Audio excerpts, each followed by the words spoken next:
Start.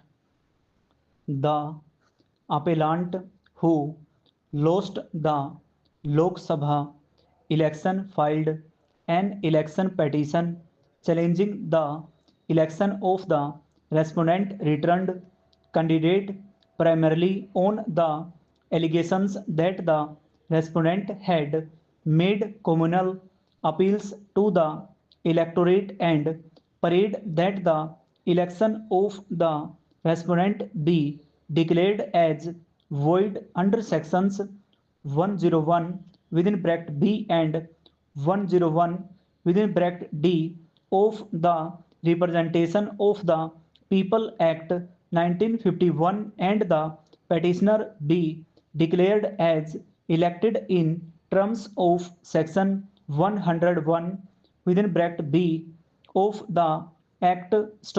In support of his allegations, he filed a VHS cassette said to have contained the speeches made by the respondent. The election tribunal dismissed the election petition, holding that the election petitioner had failed to prove the allegations as he did not produce any evidence to show that the VHS cassette filed by him was the true reproduction of the original speeches made by the respondent.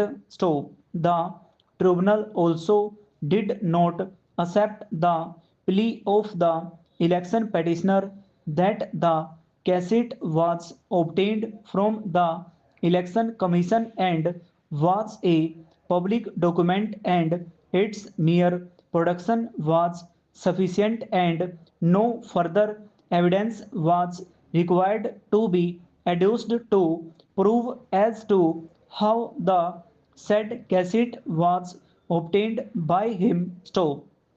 Aggrieved, the petitioner filed the appeal.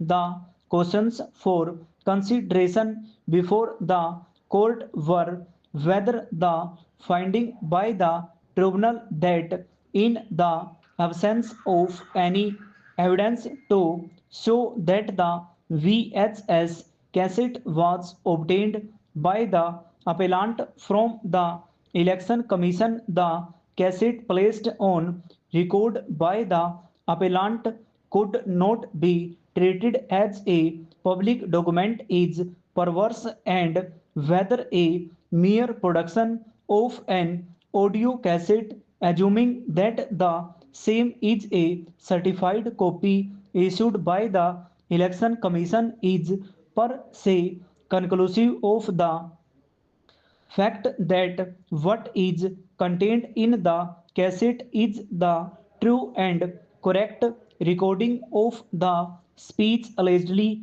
delivered by the respondent or his agent. Dismissing the appeal, the court held. The tribunal has rightly held that in the absence of any cogent evidence regarding the source and the manner of its acquisition, the authenticity of the cassette was not proved and it could not be read in evidence despite the fact that the cassette is a public document. No relevant material was brought to notice of the court which would impel it to hold that the finding by the tribunal is perverse, warranting interference. A charge of corrupt practice envisaged by the Representation of the People Act 1951 is equated with a criminal charge and therefore standard of proof therefore would not be preponderance of probabilities as in a civil action but proof beyond reasonable doubt as in a criminal trial. If a stringent test of proof is not applied, a serious prejudice is likely to be cast to the successful candidate whose election would not only be set aside but he may also incur disqualification to contest an election for a certain period, adversely affecting his political career. Stop.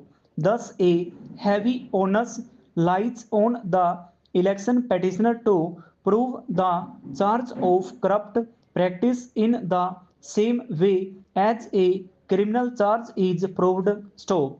The learned counsel for the petitioner submits that there is no prohibition in law in entertaining the petition under section 136 of the Constitution against the order of the family court, and in such an eventuality, there was no occasion for the petitioner to approach the High Court, as the relief sought herein cannot be granted by any court other than this court. Stop. Thus, the petitioner has a right to approach this court against the order of the family court, and the petitioner cannot be non-suited on this ground alone. Stop.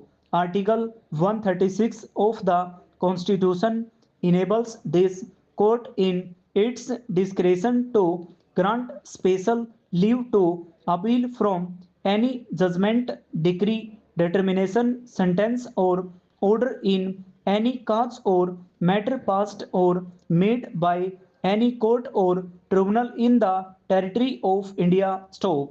Undoubtedly, under Article 136 in the widest possible terms, a plenary jurisdiction exercisable on assuming appellate jurisdiction has been conferred upon this court. Stop. However, it is an extraordinary jurisdiction vested by the Constitution in the court with implicit trust and faith, and thus extraordinary care and caution has to be observed while exercising this jurisdiction. Stop.